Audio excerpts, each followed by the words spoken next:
Brian's, Chips and crackers. doing whatever Brian does. Midwinter Night Dram. Shooting Midwinter Night Dram because it probably didn't do as well as we wanted it to do. But we've got the list. We've got our results. Got the data. Chuck's got the data. Brian's here to enjoy and figure out what he mooched and to see if, I brought snacks. Got some in the top 5. Yeah, there's a couple themes here. One theme of this video is Brian's redemption. Yeah. Ooh. So he had a negative correlation with good bourbon on his best of bourbon of 2021. Go watch that video if you haven't to see what we thought was our best bourbons of 2021. And then so what can Brian Brian thought was have redemption in his wheelhouse of ryes, sweet herbal ryes in whiskeys, finished bourbons. And to be fair, personally, I don't feel like I needed redeemed.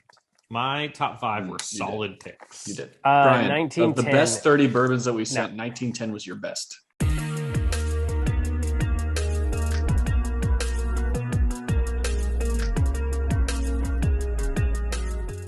All right, so here we go. We're gonna some open Lagavulin because you're probably still gonna taste that smoky, gross stuff. Yeah. Yes, please. Right. So, TJ, take us away. Let's do this. So, what we're gonna do is we're gonna reveal our bottom 5, and then our top 5, and then the middle 5 is whatever's left. Good luck. Yeah, nobody lost the middle child. Yeah, as my sister understands, ain't nobody care about the middle kid. So. Let's do it. So what is our worst one overall? And I think we're pretty much unanimous on this, that this was his very clear bottom. This is number 9. Number 9. High West Aquavit. Oh! Wow. Okay, so we on this channel have been a big proponent of High West finished picks. At $45, we think they're great values. I'd still probably say that's true. I mean, maybe not best of quality. Ouch. Yeah.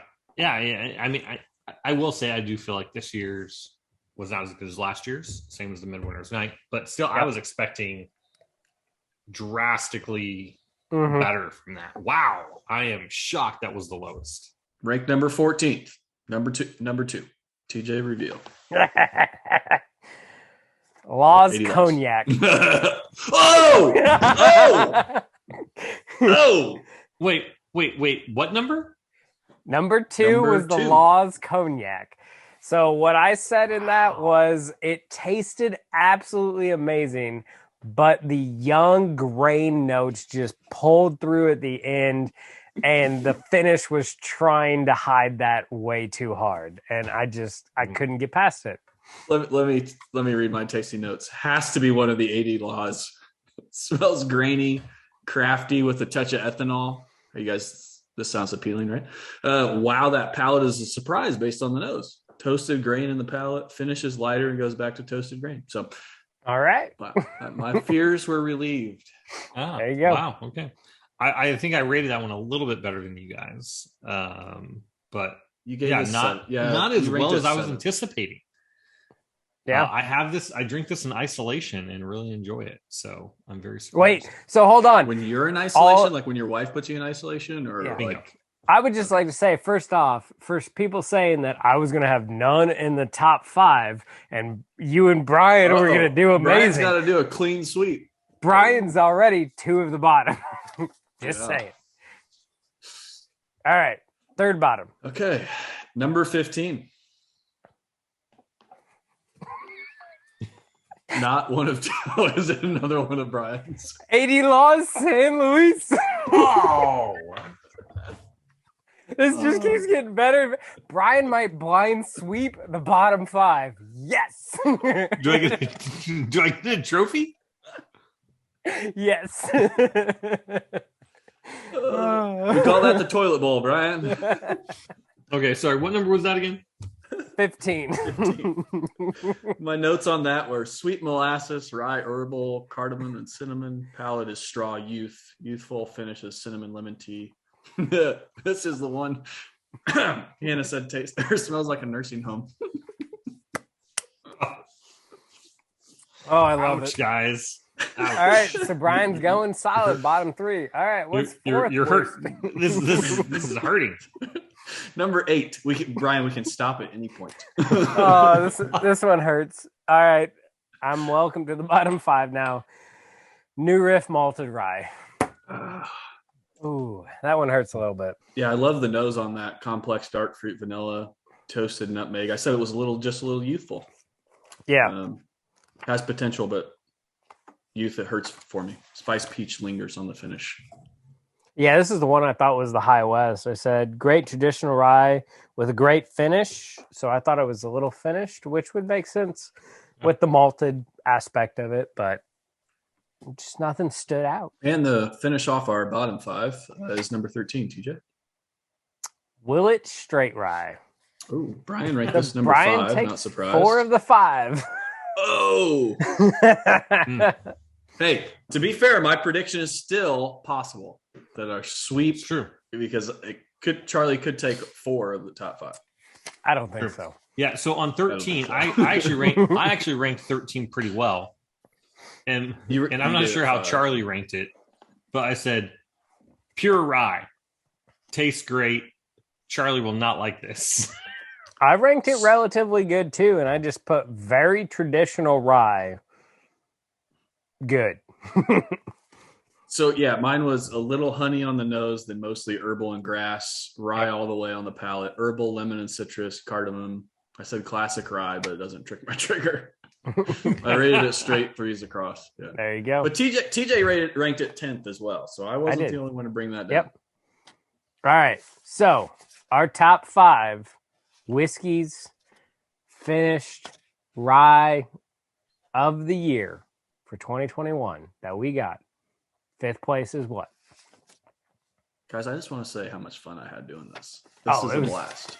I can't wait till next year. Mostly just hearing like the bottom 3 being right. I mean, we should say like these are all good. They're all good, yes. And they're all actually good. It's just like when you're comparing like good and great and better and excellent. Sounds like somebody that has 4 bottles in the bottom 5 would say. Okay, so number 5 is number 4. TJ, reveal. I like it. Barrel Seagrass. Oh, okay. Oh. Very good. All right. Yeah.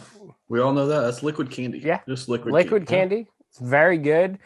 It is absolutely, if you're thinking I want to drink whiskey while I'm sitting on the beach, that's your bottle. Just do it. Just buy it, go for it, sit on a beach, enjoy it.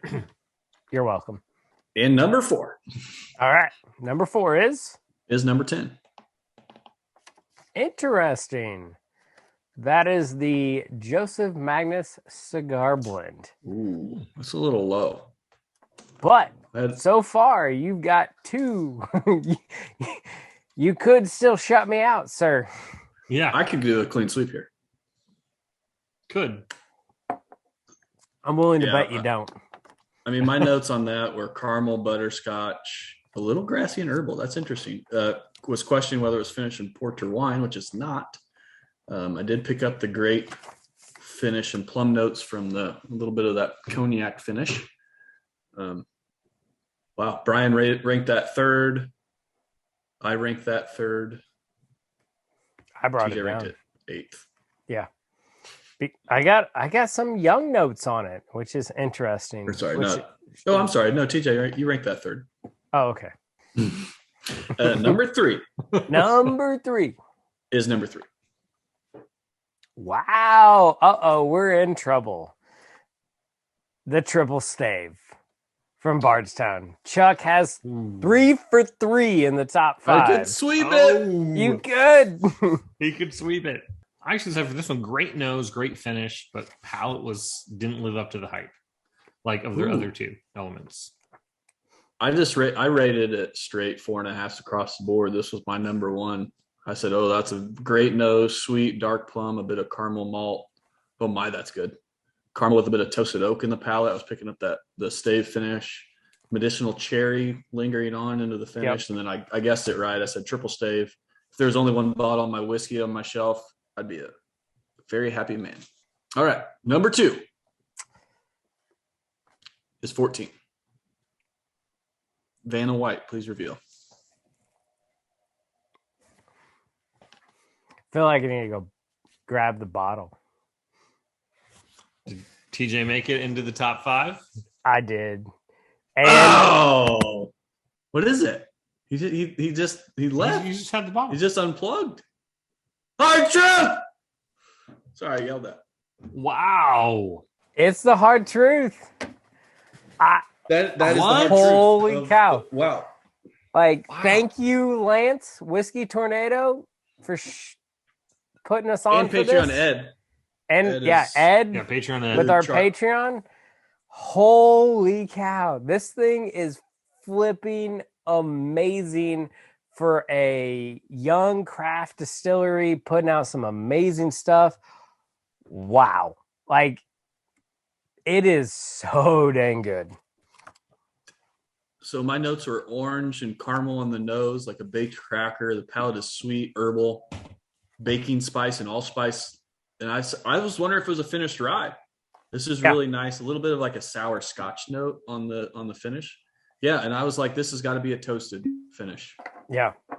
There is such a complexity going on with this, and it's got so much depth for a 4-year product.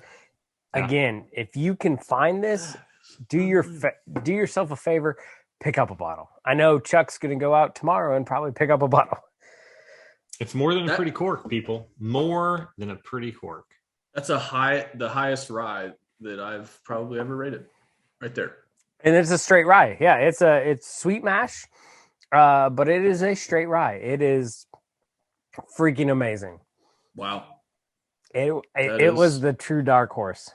So TJ breaks up my top 5. Because I bet number 1 is going to go to Chuck. And let's see what it is. It is number 12. Please reveal. United 13. Chuck took 4 of the 5.